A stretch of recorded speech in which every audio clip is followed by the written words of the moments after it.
Hello everyone, আসসালামু আলাইকুম। আশা করছি সবাই ভালো আছেন। আমি আলহামদুলিল্লাহ ভালো আছি।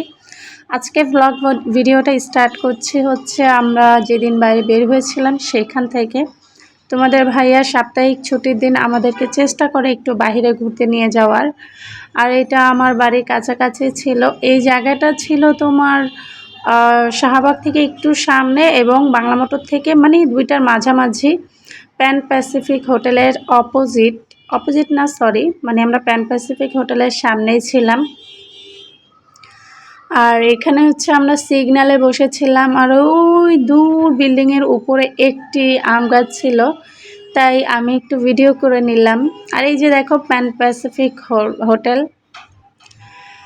যাই হোক, আমার ওই বিল্ডিংয়ের উপরে যে গাছটা দেখতে পাচ্ছ, ওই গাছটা দেখে একটি কবিতা মনে পড়েছিল, ওই দেখা যায় তাল গাছ ওই আমাদের গা। কারণ ওটার আশেপাশে আর কোনো গাছ ছিল না, শুধুমাত্র এই একটি গাছই ছিল।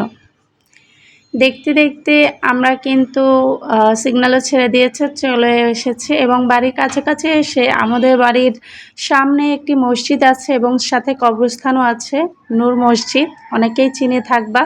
আর যারা যারা নূর মসজিদ চিনতে পেরেছ কমেন্ট করে জানাবা।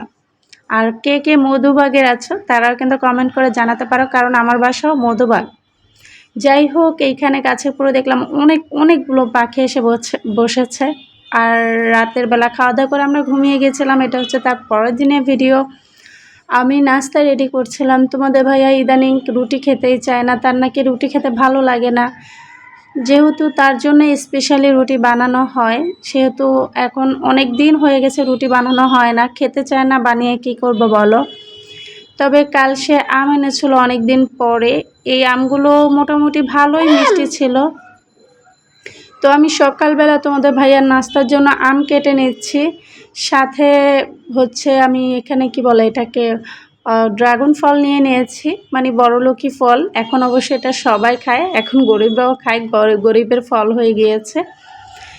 যাই হোক, তোমাদের ভাইয়াকে আমি আম কেটে দিচ্ছিলাম, সাথে ড্রাগন ফল কেটে দিচ্ছিলাম।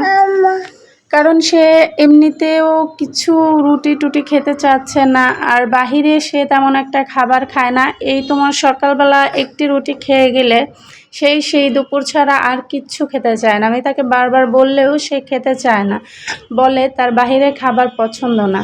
তো আমি তাকে বলেছি যে আমি বাসা থেকে কোনো স্ন্যাক্স আইটেম বানিয়ে দেই বা কিছু বানিয়ে দেই, তুমি অফিসে বসে খাবা। কিন্তু সেটাও সে রাজি না, বলে না নেওয়ার দরকার নেই, শুধু শুধু ঝামেলা বাড়ানো। আর এই তো গতকাল রাতে আমি একটু ফিরনি রান্না করেছিলাম। আর এই তোমাদের ভাইয়ের সকালের নাস্তা। কে কী দিয়ে নাস্তা করলে কমেন্টে জানিয়ে যাও। আজকের মতো বিদায় নিচ্ছি। সবাই ভালো থাকো। আল্লাহ হাফিজ। আসসালামু আলাইকুম।